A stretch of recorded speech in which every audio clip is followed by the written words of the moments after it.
The first shape that we're going to create for our artwork is the outer shell. So if you look at the template, you can see here that there is an outer outline of the shell and then an inner outline. And so we're going to create the larger shell shape, and then we'll copy that and resize it and place it inside the larger shell so that we'll have both of these. And the reason for that will be clear later on in the project. But for right now, the first thing we need to do is come over to our layers and make sure that we're on the shell layer. And then we'll come over to the toolbox and we will choose the polygon and star tool. And we can see that our tool controls bar has changed. And so now we have the controls for the polygon and star tool. We need to come over here and switch to the regular polygon shape. And then we want 6 corners and we want those to be rounded at 0.5.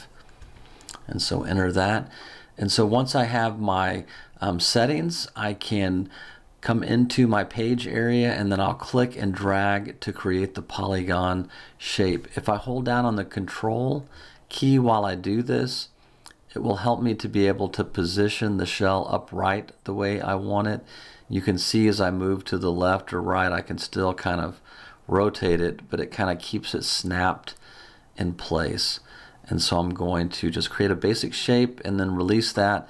And so now I need to resize it and move it into position. So I'll come over here to my selection tool and click and drag, and I'm just going to place it kind of here in the center of the top of the shell there.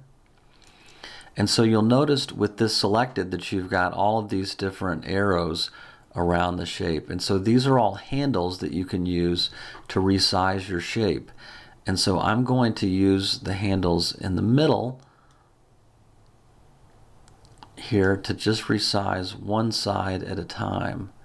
And so I can see that we actually had the width pretty good. So I'm going to click and drag down, position it in there. Now I see I might want to move this over a little bit more. And so that's good enough. And so now with this still selected, I'm going to go ahead and just change this to a muted gray color, just because the bright yellow is a bit much for me. So while this is still selected, we want to go ahead and come up here and go to path and convert it from an object to a path. That will be important later on in the project. Now we're done with the lower shell and we can use it to create the upper shell in the next step.